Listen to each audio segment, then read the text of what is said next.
ค่ะกราบสวัสดี FC ทั้งช่องของสงกรานต์นะคะวันนี้จะมีแนวทางตำเล่าวของเซียนผาสุกมาฝากในวันที่11สิงหาคม69นะคะคือวันอังคารนี่นะคะมือคืนของเพิ่นกาลุดค่ะพี่น้องเอ้ยเพิ่นจับให้แต่3132เนาะ30ผันขามไปพี่น้องเอาจังใดก็เป็นกำลังแรงใจโดยการกดไลค์กดแชร์ให้กับเซียนผาสุกและช่องของสงกรานต์คือเก่าในเด้อค่ะพี่น้องเอาบ่มักบ่ชอบกะปัดผ่านนะคะถ้ามักถ้าชอบกะจัดขัดกะผ่านนะคะตัวเลขเป็นแนวทางเด้อค่ะพี่น้องงวดนี้งวดประจำวันที่11สิงหาคม69วันอังคารนี้คาเทียเพิ่นแก้มือให้เฮาใหม่เฮาเพิ่นและเพิ่นจะให้เป็นตัวใดเฮามาไปรับชมรับฟังกันได้เลยค่ะ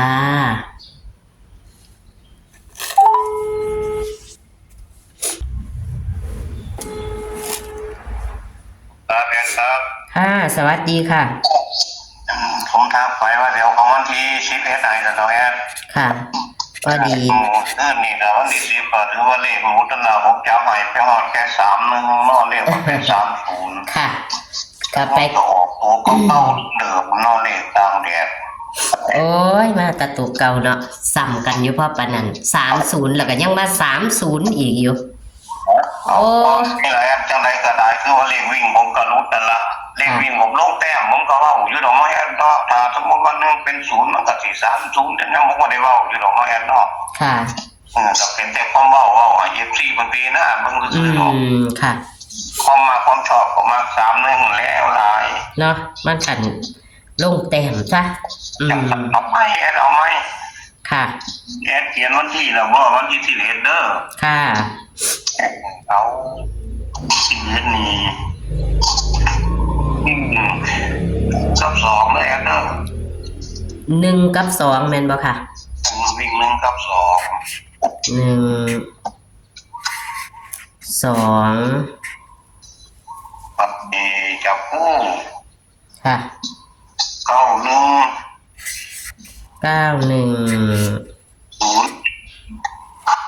แม่นยังก็ค่ะ01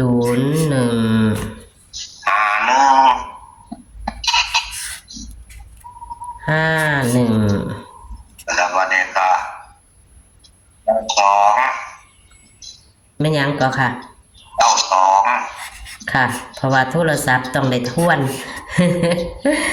มันบ่ค่อยได้ยินบางอันตัวที่2ก็02 91015192ติบ่แม่น91นี่เนาะ91มันเลขแต่ว่าเลขกันติด1น่ะมี910151ว่านี่เลขติด2มี920252อ่ะได้ค่ะเป็นเลขตัวเดิมๆมันล่ะหมายว่าคนละแต้มค่ะเป็น6จุด9202 52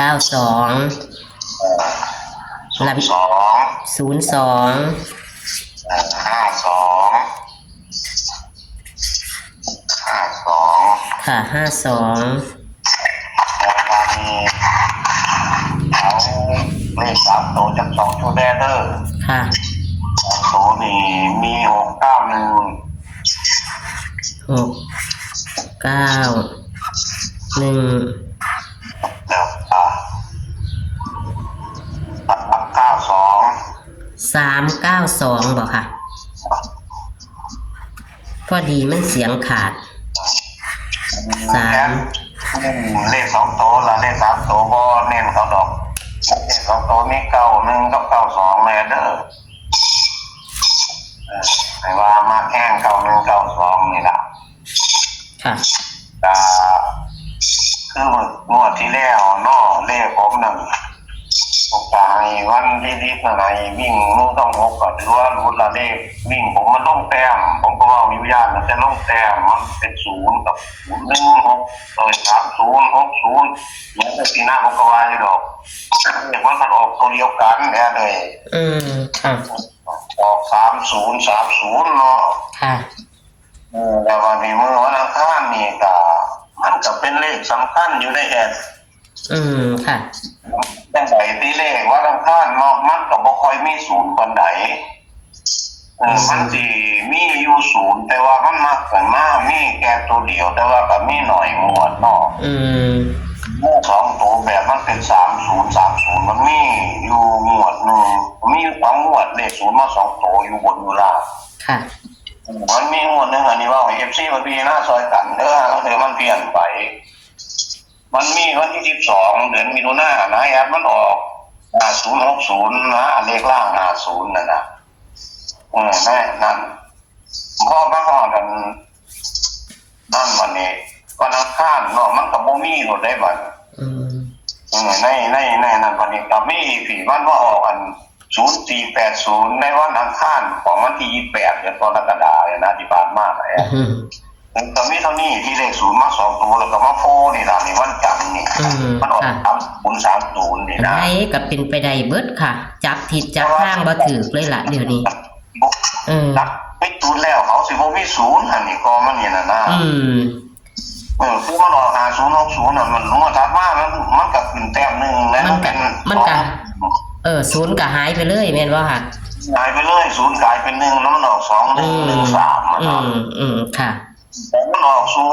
0480เลขศูนย์มาทั้งหมดทั้งล่างนี่ก็งวดถัดมาก็เลขศูนย์ขึ้นแต้มเป็น1แล้วมันก็เป็น1480แต่ว่าศูนย์ยังเหลืออยู่เด้ค่ะแต่มันถึงแต่เป็นนึงคือมันเข้าตลาดมาเลยนะในอาทิตย์นั้นเนาะแต่วันจันทร์ก่อนวันศุกร์เนาะมันมีศูนย์ตีเบิดค่ะวันอาทิตย์นี้นะมันศูนย์มันก็มาแต่วันจันทร์คุณนะครับผมบอกโอ้ยวันจันทร์นี่นะมันเป็นอาทิตย์บอกมันมาค่ะ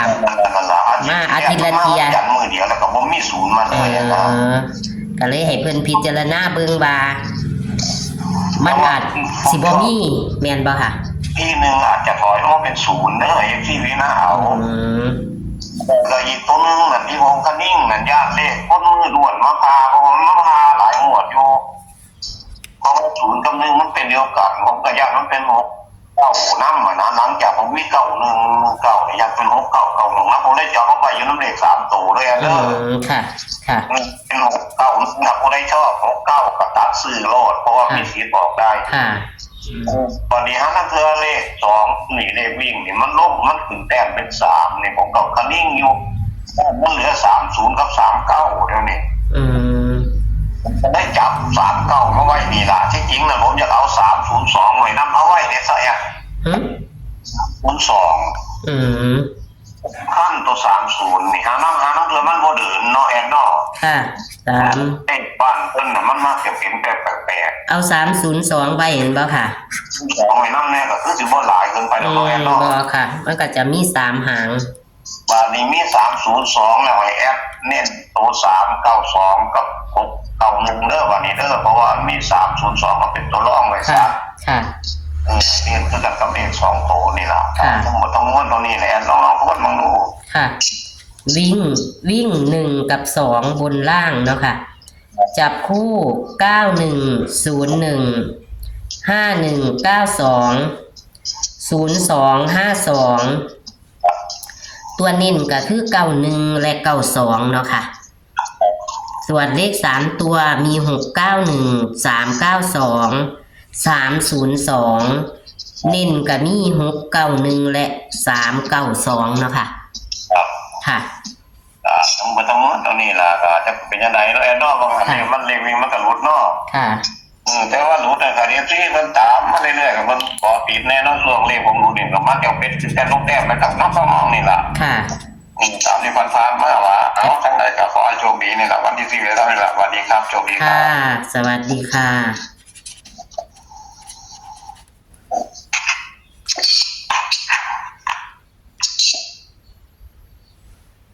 ค่ะตัวเลขแนวทางของเพิ่นกะกลับมาเป็นว่าขึ้นแต้มลงแต้มนะคะพี่น้องคือเพิ่นว่าคือเซียนเพิ่นว่านะคะให้พิจารณาดีๆเพิ่นก็เว้าให้ฟังแล้วนะคะพี่น้องเลขเพิ่นอาจจะขึ้นแต้มลงแต้มนะคะคือจังเพิ่นให้31จังซี่มันก็มาลงมาเป็น30เนาะค่ะมันจะเป็นแบบนั้นนะคะพี่น้องอาจ ให้เพิ่นก็อธิบายให้ฟังค่ะ แต่ว่าเลขเพิ่นก็หลุดนั่นล่ะแต่ว่าอธิบายให้ฟังเนาะชี้แจงให้ฟังว่ามันจะเป็นแบบนี้เลขเพิ่นมักจะเป็นอีหลีค่ะ11สิงหาคม69ตำลาวเด้อค่ะพี่น้องเบิ่งค่ะของเซียนพาสุกแคปหน้าจอค่ะเลขงามๆค่ะพี่น้อง91 92ตัวนิ้นๆนะคะ691 392ตัวนิ้นๆนะคะจับคูบ่หลายหางจับคูแค่เลข2ตัว6หางเลข3ตัว3หาง